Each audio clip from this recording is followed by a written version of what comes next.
we need to talk about Ilhan Omar, which I don't know at this point. There's so much about her, and I don't know how she hasn't been prosecuted. It is my understanding that he is being investigated right now by the Department of Justice. If that's so, well, that is a great win, but Ilhan Omar has to be stopped in some way or another, because this is embarrassing for not only for Minnesota, but for the entire United States, because people are asking, I am one of them, how come someone like Ilhan Omar becomes a congresswoman in the United States? How does that happen? I don't understand. Ilhan Omar may have misrepresented her birth. Besides all the claims, and you know that she married her brother, to give him papers in the United States. Now she claims she was 17 in the year 2000. Her birth year of 1981 was her legislative page, Wikipedia, and many other web pages. So when her father was eligible to apply for naturalization, she would have been already over 18 years old. So what? Let's watch this. When I was 8, we came to the refugee camp and waited 4 years for that process to take place for us to relocate here to the U.S. From what I remember at the age of 12. Based on the limited information that we have, it appears that Ilhan Omar never obtained her U.S. citizenship. According to the U.S. Constitution, Article 1, Section 2, Clause 2, a person who serves in the Congress has to have been 7 years a citizen of the United States. Now, the Omar family moved to the U.S. in 1995, and by law, refugees must be a lawful permanent resident for 5 years to be eligible to apply for U.S. citizenship. That would have been the year 2000 for her father. The limited sources that we have show that she became a citizen in 2000 when she was 17. The New York Times, AP News show that she was 17 when she became a citizen in 2000. The problem with that is that Okay, so far so good, right? So I don't see anything wrong so far. Ilhan Omar was not 17 in the year 2000. Oh. How do we know? Well, because numerous sources and her Minnesota legislative page show that her birth date was October 4th, 1981. Oh. Omar was not eligible to gain U.S. citizenship in 2000 as a minor. That is when she turned 19. Oh, nice. So yeah, this is all a lie with these people. All scammers. All scammers. So the immigration laws provide for 3 main mechanisms that a U.S. citizen or refugee parent can potentially use to seek citizenship for their child. The first one, acquisition of citizenship. If you or your spouse or both are United States citizens and your child was born abroad, this does not apply to Ilhan Omar because her parents were not U.S. citizens when she was born in Somalia. Number 2, derivation of citizenship. For children of refugees whose child turned 18 years old on or after February 27, 2001, and this does not apply. Derivation of citizenship does not apply because she turned 19 in the year 2000.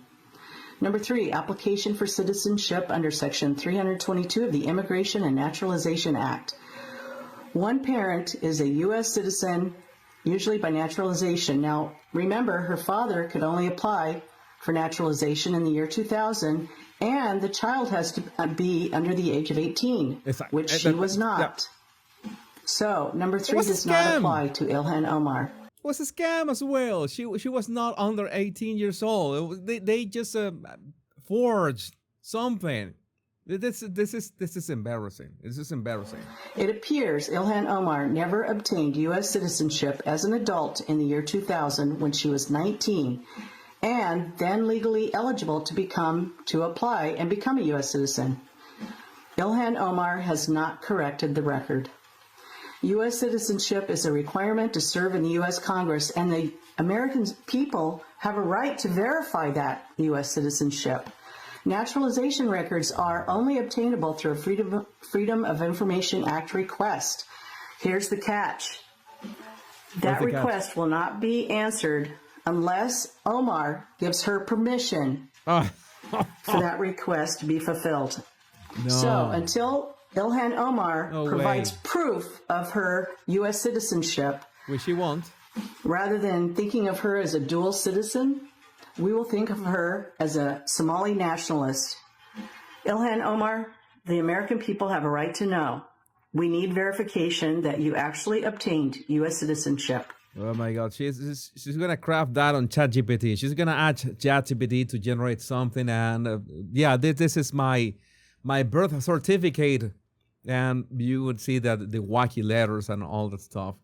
I don't know, Google Gemini or ChatGPT or any AI tool. Oh no, holy shit. Financial disclosures show Ilhan Omar's winery investment reportedly jumped in value from $15,000 to $50,000 in 2023 to between $1 million and $5 million in 2024. It's Ilhan Omar. I think that's I heard that pronunciation. I think the Arabic pronunciation should be Ilhan. You have to pronounce the H. Ilhan Omar, a wine wizard or something. She's very good with the wine business. I don't know. Despite no visible winery location, no apparent business activity, no working phone number, and no wine production. Maybe the winery is located at the Leering Center, and it's called the Winery. The Winery, not a winery, but the Winery. Yeah, Ma'am Danny is another fraud. That is fraud of the fraud. What is happening? I just investigated Ilhan Omar's official financial disclosures, and what I found was so dark and criminal. I don't know how she gets out of this without going to jail. Have a look at this. Here's Ilhan Omar's financial disclosure from the Congressional Record, year 2023. I want to bring your attention to this company right down here, Est Cru LLC. This is a winery in Santa Rosa, California. It's not doing that well. The total value of the winery is listed at $15,000, and Ilhan Omar's barely making any money off of it at all. Hardly enough to pay a parking ticket. Okay, that's fine. Nothing really mysterious there. Businesses fail all the time. But go ahead and look at her filing for 2024, and you'll find that Est Cru Winery, the same company in the same location, is now worth $5 million. That's incredible, up from $15,000. And now, yeah, absolutely, a wine wizard. Ilhan Omar's making enough to pay rent. So this must be one of the most successful companies ever. Let's go ahead and check in on this winery. You know, maybe we could buy some wine. First generation wine. sommelier from Somalia. Let's see if we can buy some Est Cru Winery. Here's Est Cru's social media Facebook page. You'll see here that the last post, oh no, was in 2023. All right. Wasn't this the year that they were supposed to, go really big and make Ilhan Omar millions of dollars? Same thing on their Instagram. Yeah, how come she went so big with that winery without social media presence, without, I don't know, pushing ads or something, or going, I don't know, even Megan put more effort in her Jose wine collection than Ilhan Omar, and that's saying something. That is saying something. And they don't have an X, so let's go ahead and check their official website. What is Est Cru? We are winemakers and memory curators, okay? Est Cru Winery Est Cru has a bunch of brands that's led by these people, creators of eye-catching labels. So what is this? Sure I can go. No, is this the name Est Cru? Est Cru Wines. What kind of name is that? Oh, Saint Cru. Saint Cru. I don't know. I think that I have seen bad brand names, like, I don't know, Head and Shoulders, which is one of the worst brand names in history of humankind, but that takes the trophy. That one takes the trophy. So I'm sure I can go and get some of their wine, right? Well, they don't have any activities here, so maybe I could just go to their location and buy some of their wines, or maybe give them a call. Let's try and go to their location here. This is the Google Street View of Est Cru Winery, and what you'll find here is an empty parking lot. Doesn't actually look like an operational business. Certainly isn't the same name. So, okay, let's go ahead and give them a call. See if maybe they pick up. Let's go ahead and call the number on the webpage. Let's go ahead and give them a call and find out. Oh no, user busy. Let's try. Okay. Oh my God, they must have like 20 PDF times files okay. to teach So how to that- scam. So that didn't work. Is there any wine? Maybe Somalis can have some sort of curses on curses how to scam people. The definitive edition, the unabridged edition. Yeah, this is baffling. This is horrific. In this wine company, is there anything about wines? Because I see like stuff about events, but like, what is this exactly? Aren't you supposed to sell wine at your wine company? Where are your wines? Oh, there are no wines. You want to know why? Because this is a fake company. Rep. Ilhan Omar's husband accused of swindling investors in their California winery. Oh. They stole millions from cannabis growers. You can see here's the lawsuit. From what? Right here, saying that Tim Minette, who's Ilhan Omar's third husband, no relation,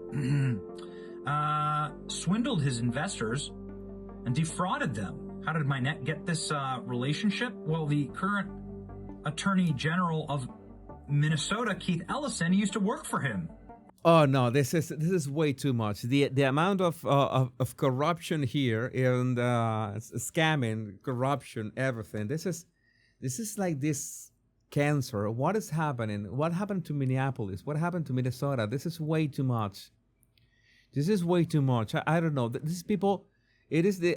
I'm pretty sure that this was the goodwill of many Minnesotans was hijacked to put these people in power and just completely infect the state and the cities with all these scams. And I don't know how can this be fixed, because the problem is it is a brainwashing effort to make sure that nobody rises their head, they even defend what is going on. Oh, you shouldn't go against the Somalians. You shouldn't go against the Somalians. This is sad, but this should be investigated. And this is the kind of things that's how you infect cities and states in such a way that you can even mobilize the people into confronting law enforcement, as in putting themselves in danger. And again, I'm going to say this without any sort of, I'm not being facetious when I say this. Do not get yourself in trouble. Do not put yourself in danger. That is not the way to protest. If you want to protest, if you want to say something against something that the government is doing, do not put yourself in danger. But let me know what you think about this in the comments. My name is Jesus Enrique Rosas. I'm the Power Pundit. Much love and